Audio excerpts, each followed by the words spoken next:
The Florida Gators head down to Death Valley, Baton Rouge to take on the LSU Tigers.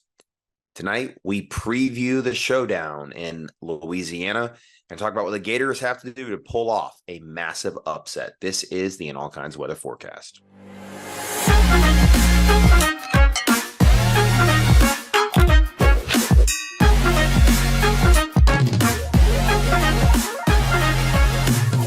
And welcome into another episode of the In All Kinds weather forecast. I am your host, Chris Yanes, alongside my co-host, Neil Schulman.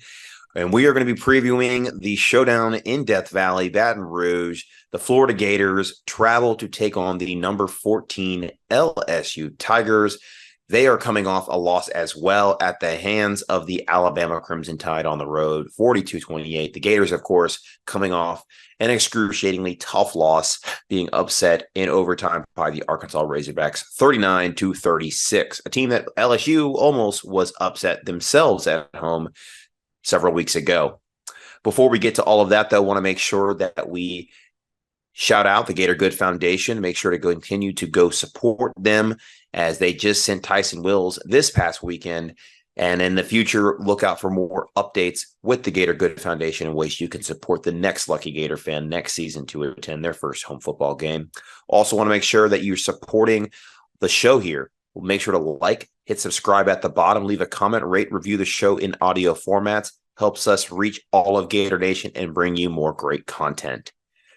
All right, Neil, it is LSU week. This game has fluctuated where it has fallen in the calendar. Traditionally, this game is played in the middle of October, normally before that bye week in Georgia. However, this year it was moved up into the middle of November. And the last time we actually did play this game in November, it was in 2016. We went on the road. We were an underdog. And the SEC East Division Championship was on the line, and the Gators came out with the epic goal line stand on Darius Geis. That team for Florida was a little bit more talented. And LSU was not as talented probably as this one, but nonetheless, Florida was an underdog going in that game. Many believe they did not have what it takes to win. But we're now in 2023.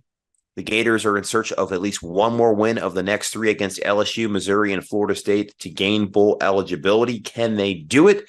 And is LSU going to suffer the fate like we did at home this past weekend and be upset?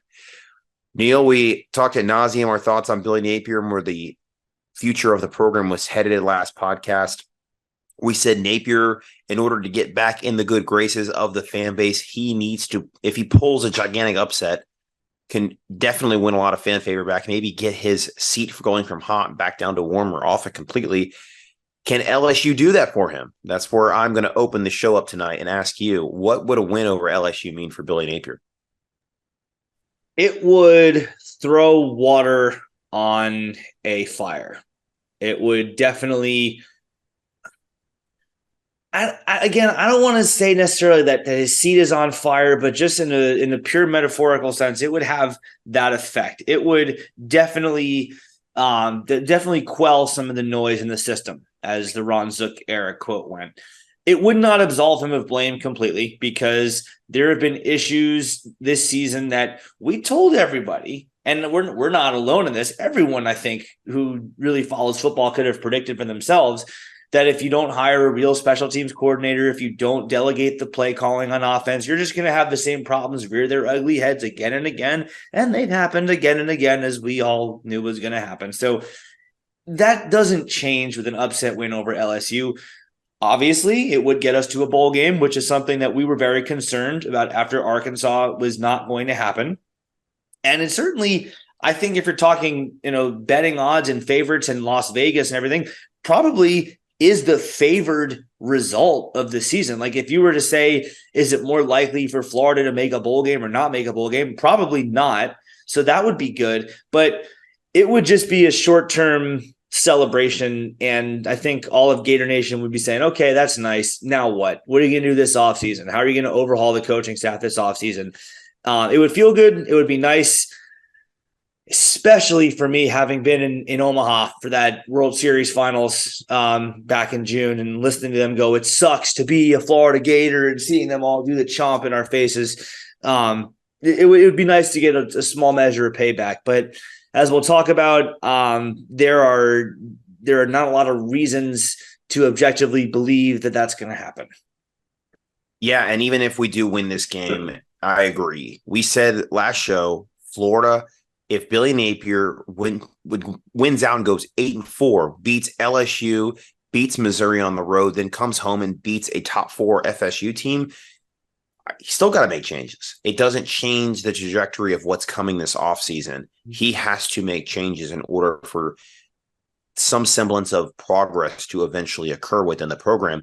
LSU, though, the team at hand, Florida will go to Baton Rouge this Saturday, 7:30, a primetime kick. I think a lot of Gator fans saw when this game was flexed. It was either going to be a 3:30 game on CBS or a 7:30 game ESPN or SEC Nation. It ended up being a 7:30 game on SEC Network. I beg your pardon. I think when we saw that released on Sunday, Gator fans were like, "Oh no, this is worst case scenario." However, the football gods may be blessing the Gators with an injury of LSU star quarterback Jayden Daniels, who was in concussion protocol, taken out of the end of the Alabama game. Before that, he was shredding their defense. He had Alabama on the ropes. This game was tied at one point, 28-all, before Alabama was able to take the lead and pull away after Jayden Daniels exited the game.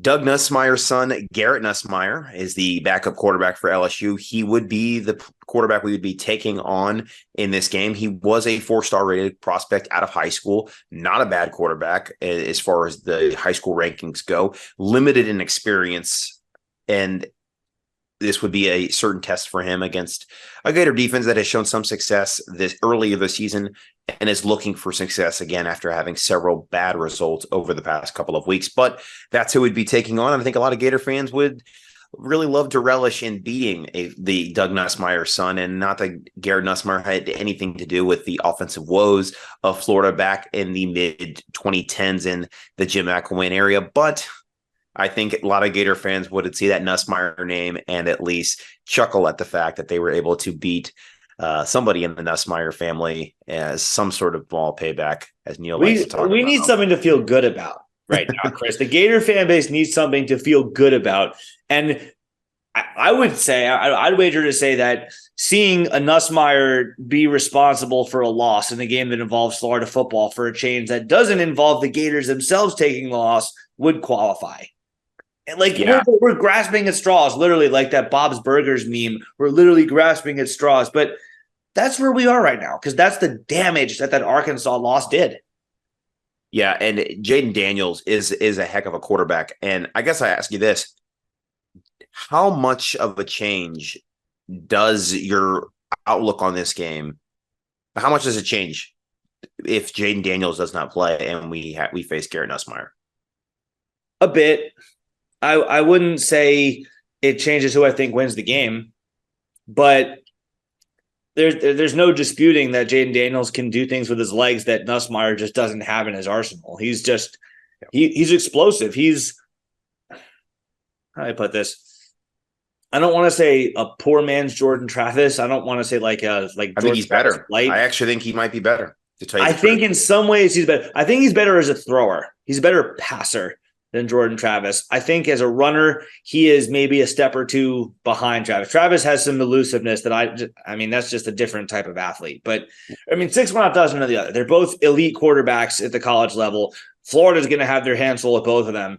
And if Jayden Daniels plays, you're looking at possibly, with all the injuries that Florida has, possibly one of the worst defensive performances in school history, because LSU can put yards up in a hurry. Even with their new clock rules in college football, they are just flying up and down the field. Malik Neighbors, Brian Thomas, they are just mismatched nightmares. And our secondary, I'm probably getting ahead of myself here, but it's a bad matchup for Florida to be facing a team with a mobile quarterback who can also throw the ball very well. Yeah, this is an LSU team that has been able to light up the scoreboard this season, and unfortunately, at times their defense a la maybe the 2020 Florida Gators has let them down. They put up 72 on Grambling, 41 on Mississippi State, 49 on Missouri, 48 on Auburn, 62 on Army. They still scored 28 in a loss on the road to Alabama on Saturday last week. They scored 49 on the road against Ole Miss, where they fell 55-49. That game, they actually almost won at the last second on a Hail Mary attempt that could have been caught. And they were in that game against Florida State down in Orlando in the first game of the season, and Florida State just pulled away at the end. Their offense sort of failed them there. LSU's defense has been very porous at times this year. They haven't, especially against Power 5 opponents. I mentioned a few FCS and non-Power 5, Group of 5 teams, but against the Power 5, they still have shown an affinity to score lots of points, put up lots of yardage. Jayden Daniels, the center of that. Going into this game, he is almost at 2,800 yards on the season passing, has a rating of nearly 200, a 72% completion percentage, 27 touchdowns through the air, and only 4 interceptions. He was doing a very good job of protecting the football. Against Alabama, before he exited the game, had 11 carries, 163 yards, averaged nearly 15 yards a carry, 1 touchdown. That actually mirrors what he did against Missouri, 15 carries, 130 yards, and a touchdown in that performance. He's carving up defenses, Neil, in the SEC, both with his arm and his legs. He is going to be difficult to take down if we play him. Now, of course, we play Garrett Nussmeier. We're playing a quarterback who has only played a handful of snaps, mostly in garbage time. The only time he played meaningful snaps was at the end of the Alabama game, which he was not able to do much. But LSU, like we mentioned, has great players around him. Malik Neighbors, already 1,100 yards on the season. Another second year in a row, he has surpassed the 1,000-yard mark. And, while Jayden Daniels is he leads the team in rushing, Logan Diggs has 634 yards and over 5 yards, almost 6 yards a carry to his name. 6 touchdowns on the ground as well. LSU has weapons that they can pick up the slack if Jayden Daniels is not there. And we talked about it against the Georgia recap. Brock Bowers left the game, didn't play, didn't matter. Ladd McConkey stepped up. Oscar Delp. Yeah. Oscar Delp stepped up. Dejon Edwards stepped up. Carson Beck played his best game of the season. Ra Thomas played well. It didn't matter. And that is somewhat maybe a symptom of the defense struggling for Florida against good teams with good talent. This year, we have a very young defense. But at the same time, good teams have their players step up in absences of their great players. And that, I think, is a situation where LSU is going to be looking at that if Jayden Daniels cannot clear concussion protocol in time for this game. And I think the other thing with him, obviously you mentioned his legs. I'm not sure you mentioned this or not, but 684 yards on the ground this year. That's really the part of the game that Florida is going to be, shall we say, fortunate to not have to face him in. But I just if he doesn't play. Right. But if Nussmeier is the quarterback, I don't know if that matters for Florida secondary, which has just not been good this year against lower level competition.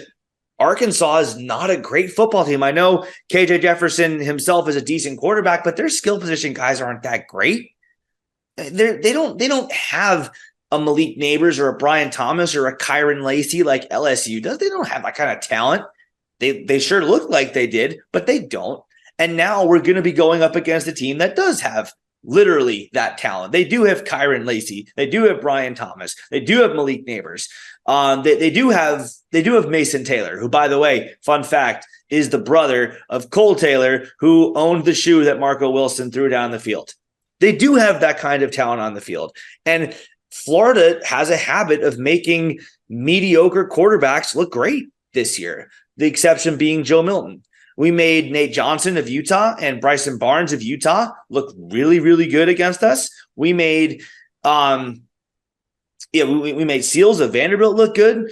We made Devin Leary look good. And the stats weren't that great, but he made throws against us because our secondary just busted coverages. In fact, they should have had 4 more points than they did because one of their receivers dropped the touchdown pass behind our fried secondary. So I don't think it matters in that sense because I have no reason to trust our defense given the game tape that they have just presented me with. Now, does the loss of Jayden Daniels maybe keep the game at a point where if Napier can get out of his own way, maybe Florida can slug with them punch for punch and maybe keep it a game longer than ordinarily you might have thought was possible? Sure. In that sense, yes, I think that does alter that aspect of the game. But ultimately, I just don't have any trust in this defense, especially with the injuries that we have. If we had a fully healthy Shamar James, a fully healthy Cam Jackson, fully healthy Tyreek Sapp, it's different. I would have more faith in these guys, but that's just not the situation. So while individual players, I think, may step up and ball out for us, I do not have any evidence that tells me that it's objectively a smart idea to trust them as a unit. Well, and you talk about the talent disparity, Florida against teams they've lost to this year, where, Kentucky, Arkansas, in the past Vanderbilt, there's been times where Florida has lost to inferior opponents. LSU, on the other hand, this is a matchup where they are vastly ahead of Florida in the talent composite. They currently sit at number 7 in the 247 4-year talent composite, boasting an average of nearly 90.75 per player. They have 7 5-stars to their name versus Florida's 1, Jason Marshall, 35 4-stars, 36 3-stars. Florida, only 1 5-star. They do have more 4-stars at 42 and the same amount of 3-stars at 35. But those 4-stars that LSU has, average-wise, come out much higher than Florida's 42. That's why they have a much higher player ranking average. And actually, I'll even do one better. LSU right now only on paper has 80 scholarship players. Florida, 82 before they awarded a couple to walk-ons this past year. I'm not sure if LSU's done the same, but nonetheless, 80 high school scholarship or transfer players into the program versus Florida's 82, and LSU vastly ahead despite the 2 players difference there. So Brian Kelly, in his short time, he did inherit a program that was only a few years off a national championship. His job was a little bit easier than Billy Napier's. He was able to get this quickly back on the tracks, hired a staff with a lot of Louisiana roots to it, and has picked up right where he's left off, has recruited very well last year, pulling in a top 5 class this year, currently sitting in the top 10. But the guys that'll be on the field this Saturday, vastly ahead of Florida, and quarterback play up and, with Jayden Daniels, certainly an elite player. If LSU right now hadn't lost some of those close games, they've lost a 1-possession game to Ole Miss, a 2-possession game to Alabama that felt like a 1-possession game the way the game was played. Those 2 results go the other way. We're talking about Jayden Daniels as a Heisman Trophy candidate. I think he probably is not going to win the award this year just because his team has 3 losses. So, and LSU certainly has a lot to play for with those 3 losses, 6-3, the last 3 games of the season for them. They have a very good chance to win out. They play us this weekend, Georgia State next, and then finish with a reeling Texas A&M team that is 5-4 themselves. So if they finish 9-3, conceivably could finish and get to a New Year's 6 bowl game in year 2 under Brian Kelly and continue to build with him. So they certainly have a lot to play for. Florida has a lot to play for, and showing the fans that they aren't going to give up on this season. They're going to press forward. And I think, that kind of leads me to my next segment here. We're going to really find out about how mentally tough this team is for Florida. They've shown an affinity to be mentally tough throughout the season. They've responded in tough losses. This is the first time now they're going to be coming off 2 consecutive losses in the season. They're staring down the barrel of a very tough road trip to LSU, and then 2 more ranked matchups after that. How can they respond going forward is going to say a lot about whether or not we believe they're able to spring an upset here, whether it is this Saturday, whether it is next weekend in Missouri, or the last Saturday against Florida State. We're going to learn a lot about this team Saturday night in Baton Rouge of how mentally tough. And I think that's a big story going into this game.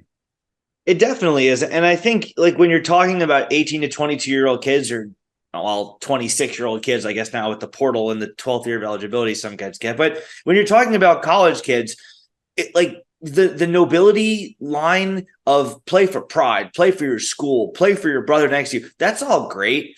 But for those that maybe that line doesn't apply to, I know some fans, I saw with my own eyes, some fans were very unhappy with some of the player reactions in the immediate aftermath of the Arkansas loss. They were they took offense to the fact that some of the players were laughing on the sidelines, giggling to each other, snickering, whatever.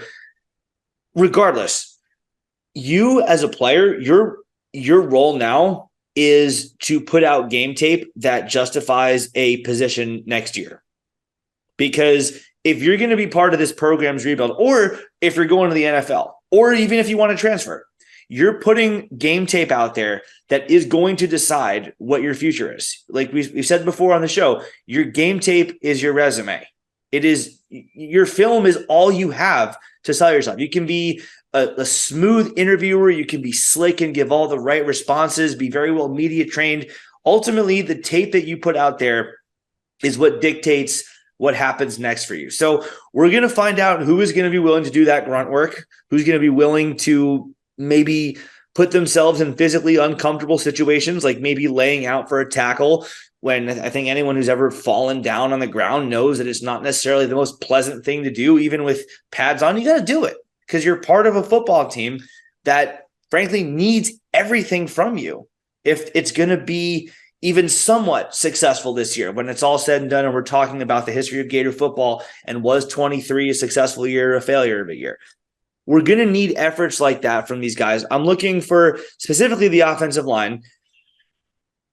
It's very difficult to say a lot of positive things about 76. I hate to make it about one player, but Damian George just has not given us a lot of great game tape this year.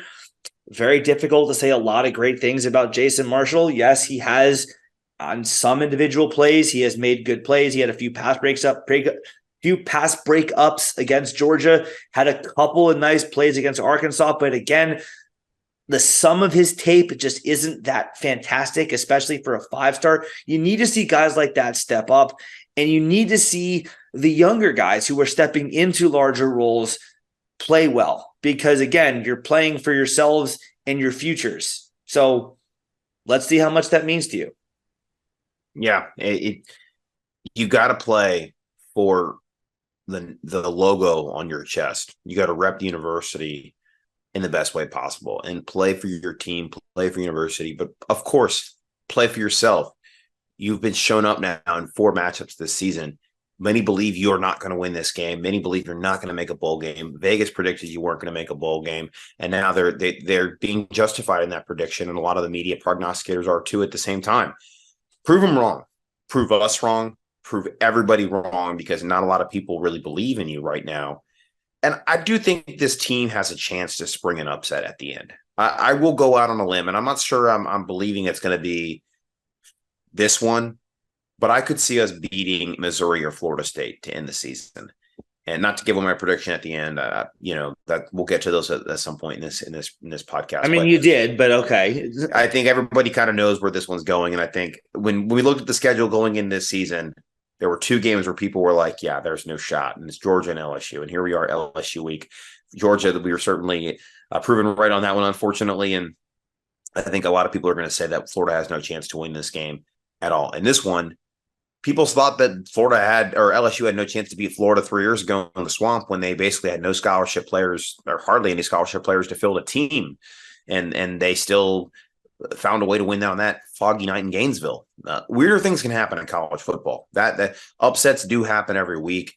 This is still a 6-3 LSU team. They're only 1 game difference in the result thus far this year. They are ranked, though. They have lost some really tough games at the hands of their defense. Their defense has been very porous. And I think that's really the hope for Florida in this game, is if their defense faces maybe a Garrett Nussmeier who isn't as competent as the Jayden Daniels and isn't as explosive, and the defense for Florida is able to make some stops, our offense can move the ball on their defense, then they're going to find a way that they could conceivably win this game. I think that's the path to victory for Florida, is you face a quarterback that just doesn't have a lot of experience, and you play your best game since, let's say, the Tennessee game.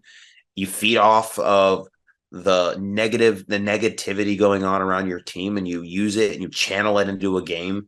And then your offense, who has put up points for the most part throughout the season, you do that. You're going to have to probably score 35 plus points to have a shot to win this game, I think. I think that's the pathway to victory for the Gators in this one is they're going to have to obviously make some stops, and the offense is going to have to play lights out. They cannot turn the ball over. They can't give this crowd at night reason to get louder, reason to get up. They have to have momentum throughout the game and not give it to LSU at opportune times for them in order for Florida to pull away. Neil, what do you think going in, though, is some of your keys to the game for Florida to pull it out? I mean, first things first, the coaching staff has to get out of its own way. Like, no more of the issues of the special teams running on the field when the offense is out there trying to clock it, let's say at the end of the first half, at the end of the game. No more burning of timeouts when you know you're going to need them later, and you're going to put yourself in a bad situation late in a close game, and you'll need that timeout to stop the clock so LSU can't just fall on it to take these. Like, the coaching staff has got to, for just one time, make a difference in a positive way. Because that has just lost us so many games this year. Going back to the Utah game, it lost us that one. It lost us the Arkansas game. I would say it probably lost us the Kentucky game, maybe not on game day necessarily, but just from the lack of preparation that you saw across the entire field that day with our team. The coaching just didn't do us any favor. So the coaching has to make the difference in a positive sense, because guess what? For just the second time this year, Florida is the less talented team.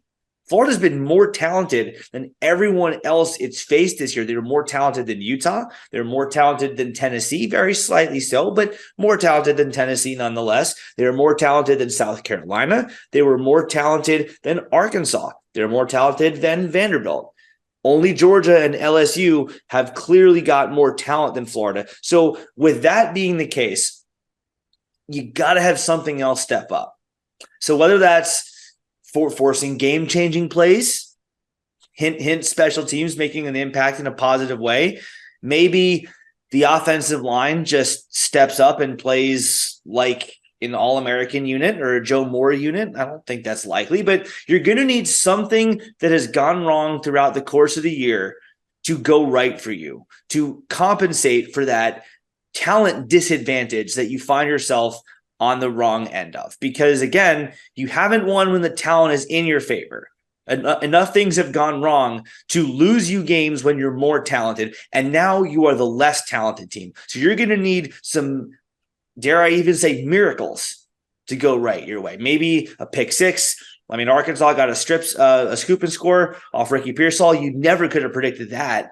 Maybe we can do that, like to Malik Neighbors. You'll need something of that nature to go your way. Yeah, and I mean, just kind of looking at the Arkansas, a team that beat us at home. Well, while we were at home, they were on the road. They went on the road to LSU earlier this year and lost by a field goal in the final seconds of that game. The difference in that game was the fact that they kind of were a bend but don't break defense to LSU. They forced them into field goals at times. They did force one interception, but if you look at the stat line, Jayden Daniels still had his day. He threw for 320 yards, 4 touchdowns. He had one interception, like I mentioned, but they limited on the ground. He didn't go gangbusters. He only had 36 carries on the ground. They had 189 as a team on the day there. Logan Diggs was the leading rusher, but they made them drive the length of the field. They did force some turnovers, and they were in that game at the end. So that is the key, right?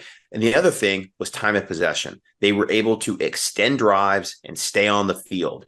That is going to be another, I think that really might be my key to the game, is a good offense or a good defense is sometimes a great offense. And Florida, if they're able to convert on third downs, if they're able to stay on the field and move the ball and keep LSU and Jayden Daniels or Garrett Nussmeier off of it, Florida's going to have a great chance to win this game.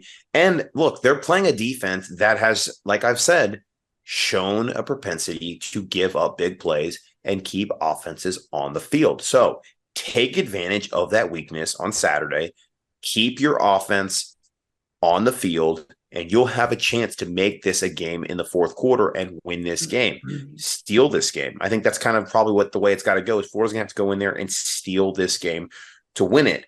And the way to do that is to limit the time that LSU has the football. You're going to have to convert third downs. You're going to have to make some big plays, and you're going to have to get some turnovers in order for Florida. Florida finally, they were in the plus actually on Saturday in turnovers, and it didn't matter.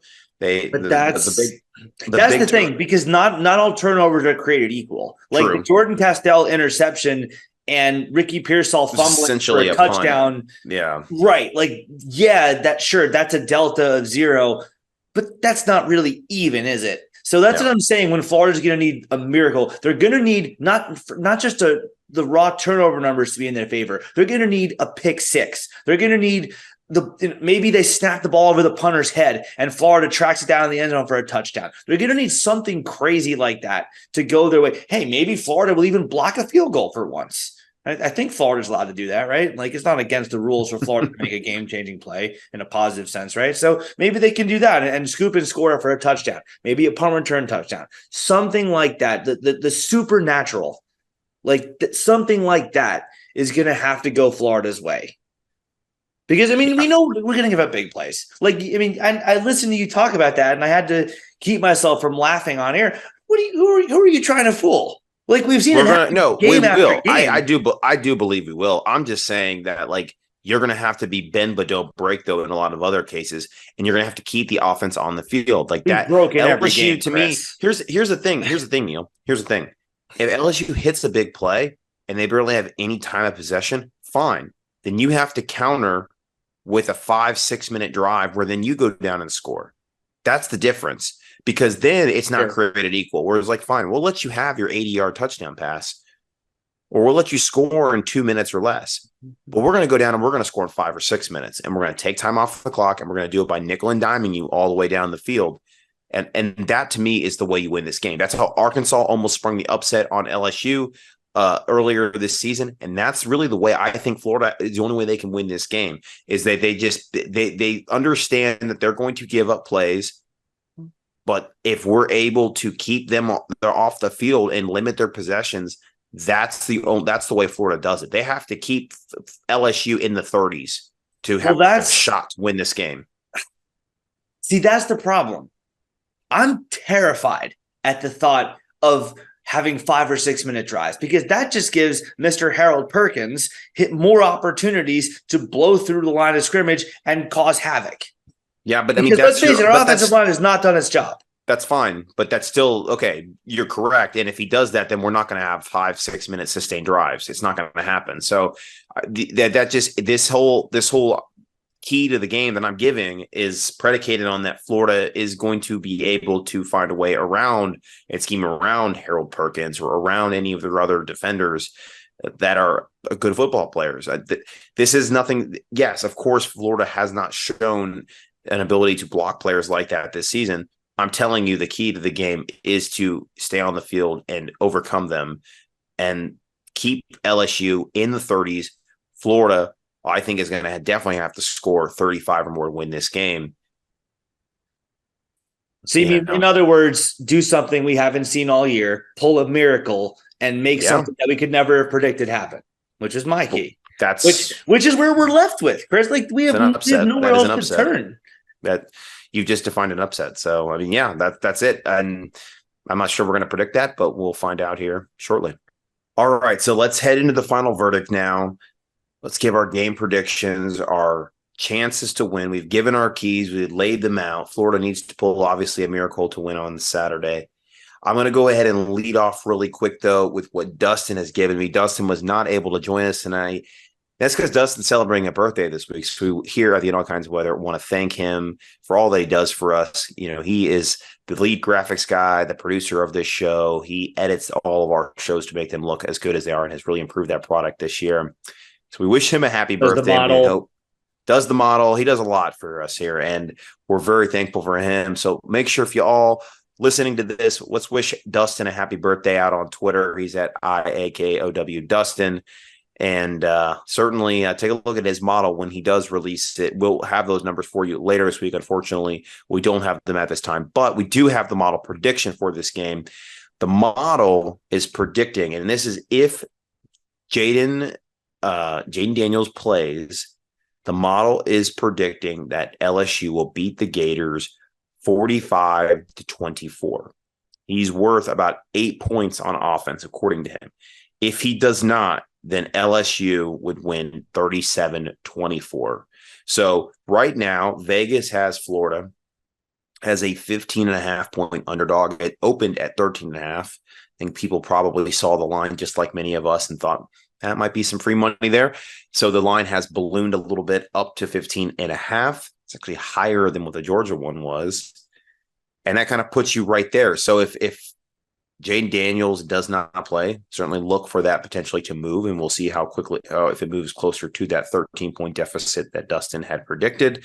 His keys to the game for defense, he said less than 5 missed tackles and forcing at least 2 turnovers. Offense, get the ball to your playmakers, Eugene Wilson, Trevor Etienne, at least 25 times combined. They did not do that against Arkansas. Let's see if they do it this week. And special teams, don't change the game. I think that's pretty self-explanatory there on that one. ESPN FPI gives the Gators a beautiful 12.4 chance to win this game. Percentage. Wow. Yeah, 12%. That's high. I'm saying that's high. You think that's high? Okay, yeah. Neil, with that being said, and you think that's high, give me your percentage chance then that the Gators win this game on Saturday night. All right. So OG and all kinds of weather forecast listeners, you'll remember Casey. He started this with me back in COVID of 2020. He's alive and well, by the way. He's very busy. He works for a university down in the state of Florida, so he's got a lot on his plate at this time of year. But Casey came up with the eponymous Casey rule. Casey rule states that if you lose to a team 5 times in a row, or 4 times in a row where you're favored in all 4, or 3 times in a row where you're favored by more than a touchdown, so 7.5 or more, if any of those apply, you do not pick Florida to win the game again until they actually do. That rule has kicked in. LSU was a 24-point favorite in 2020. They won. LSU was a 14-point favorite in 2021. LSU won that too. LSU, it was very close, but LSU was a 7.5-point favorite last year in the Swamp, and they won. That's 3 in a row of more than a touchdown. Casey rule has kicked in. 1% chance for Florida to win the game. And because you can't say 0 because that's no. You're giving Florida a 1%. I'm giving Florida 1% chance. 1 out of 100 chance. 1 out of 100 times. If they were to, and if you think about it logically, that makes sense too, right? Because Florida has a rash of injuries on their defense. LSU is more talented than Florida. Florida can't even beat the teams that they're more talented than. This is at night in Death Valley, which by itself during the day is hard enough to win at. No, I'm not seeing it. With the special teams issues, with the coaching issues that this team has, no. And again, you can't say 0% because that means you're literally saying it's impossible, and nothing is impossible in football. So can't say 0, but it's as low as it could possibly be, 1%. As for a score, I thought about this again with the variable of Jayden Daniels. I do think it does matter if he plays, just because, again, there's the running threat there that would be taken away by him not playing. But there's still the issue that our secondary is just not good. I mean, whether Jalen Kimber or Jason Marshall or the safeties crossing up their assignments with each other and getting beat on a deep ball, I just don't trust them. So Garrett Nussmeier would pick apart our defense with maybe not the same ease, but with similar ease, because we've just done that. We've had that effect on different quarterbacks this year. So score-wise, I will say if Jayden Daniels plays, I will say 55-21. I think Florida will score a couple of touchdowns in the first quarter, the first half. I think it'll be respectable for a quarter and a half or maybe even a full half. But I think in that third quarter, with our defense being as thin as it is, just not being capable of stopping, again, less talented offenses, we're sure as hell not going to stop one that's more talented with a guy that, as you said, is talented enough and puts enough game tape out there to legitimately be a Heisman Trophy finalist. It'll get ugly in the second half, and they'll figure out our offense, and Harold Perkins will break through, our line will collapse, and they will make enough plays to just shut us down. If he does not play, if it is Garrett Nussmeier, I think that Florida will take this game down a lot closer to the wire than people may have thought. Because, again, he is inexperienced. While our secondary is bad, that's still a very inexperienced quarterback there who might miss a read here or there. He might be inaccurate when the pressure is coming at him. Our defensive line, for the problems it has actually finishing the play and getting the sack, they do have a decent win rate off the line of scrimmage. They could force pressure. They could make him make some bad decisions.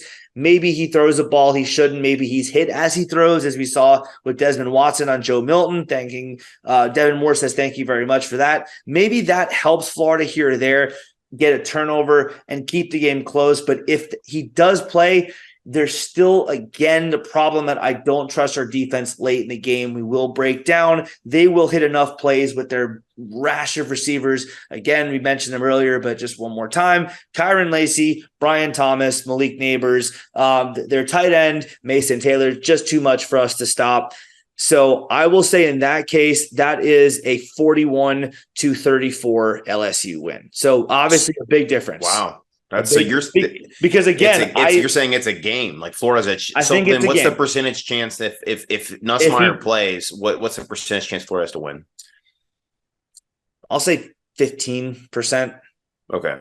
It could definitely goes up because again, there's the factor of inexperienced QB possibly resulting in turnovers. Okay. So it's not likely, but again, yeah, but 41-34. I mean, that's close. Because again, I think we'll force a turnover that could set us up with good field position and maybe give us some points that maybe we wouldn't have generated on our own. Okay, fair enough.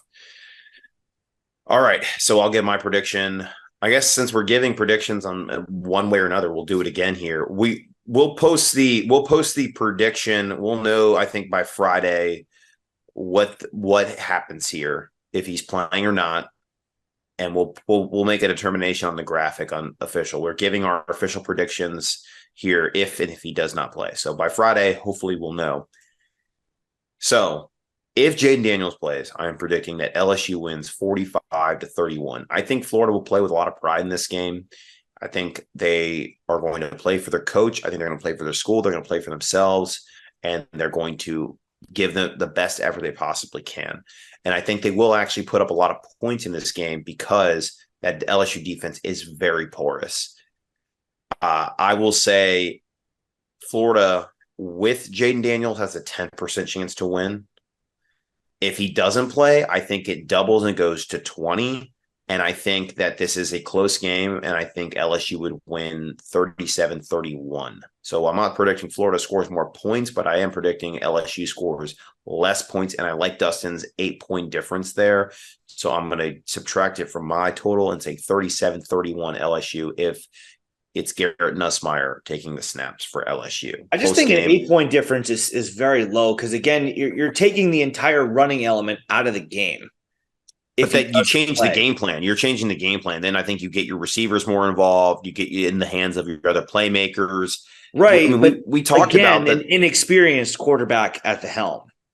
You're not swapping Jayden Daniels for Graham Mertz. You're swapping him for a guy who just hasn't thrown the ball a lot this year. And Logan Diggs has averaged over 5 yards a carry this year, almost 6 yards a carry. He certainly could pick up the rushing load.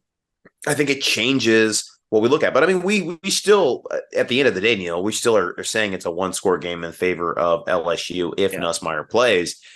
I think that 45-31 that Florida puts up, maybe it's 45-24 and Florida scores like that late touchdown like they did against Georgia to make it a little bit more respectable. That's kind of where I'm at there without so a backdoor cover.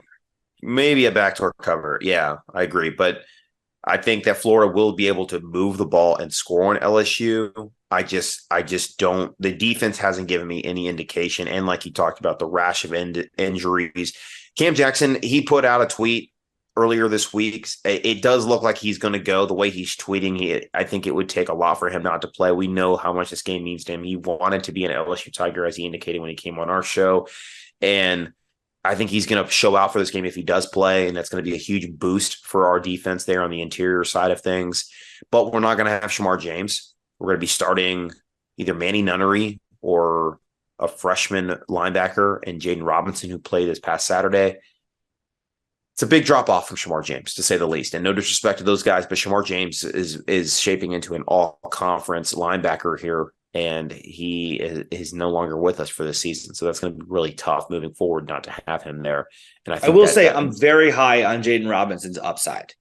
I think that he's young. He's got. Yeah. I think that it could be a scenario where he gets valuable reps for next year. That doesn't help us this week, but it could be like a plant the seed, reap your rewards later type of thing. Yeah, well, and that's kind of what happened with David Reese. When Jared Davis went down, David Reese got those snaps, and it actually was in the LSU game in 2016 when that happened. But we'll have to see. I think that Florida is going to have to play their best game. They're going to have to do something that many of us just are not expecting. They're going to have to try some things differently in order to win this game. And a lot of it is I want to see consistency of getting it into your best playmakers' hands. But like we said, it as we're predicting, this is going to take a massive effort for Florida to pull off the upset in a hostile environment at night where Florida has not had a lot of good fortune in the past. Last time we won there was 16. The last time we won there at night, 2009. Tim Tebow. Coming off a concussion. Yeah, that's right. There's a full circle moment there after Taylor Wyndham knocks him out of the Kentucky game 2 weeks earlier. He did have a bye week. Am I remembering that correctly? Yep, yeah. So Jayden Daniels does not have a bye week, and many believe that probably Tebow may not have been actually even ready to play that LSU game fully. He was not. But certainly having 2 weeks helped. I don't know. Confirmed by multiple teammates, he was not ready for that. Okay, yeah, I think a lot of that's kind of the Gator folklore there. And Florida's defense played pretty incredible in that game, 13-3 outcome, and the difference was a Riley Cooper touchdown pass that may or may not have been OPI, but we won't go there. LSU certainly have gotten their fair share of calls over the years. Well, Neil, I think that does it for our show. We want to thank all of our listeners and our viewers for tuning in once again. Make sure to hit subscribe down at the bottom if you're watching on YouTube. Rate, leave a comment. Also rate, review the show on all the audio formats, Apple, Spotify, wherever you get those podcasts. We appreciate all of your support, and we hope that the Gators this Saturday night can shock the college football world with an upset and clinch bowl eligibility. So from all of us here at the In All Kinds of Weather Forecast, I'm your host, Chris James, alongside Neil Schulman. Thank you. Go Gators. Beat LSU. Shock the world.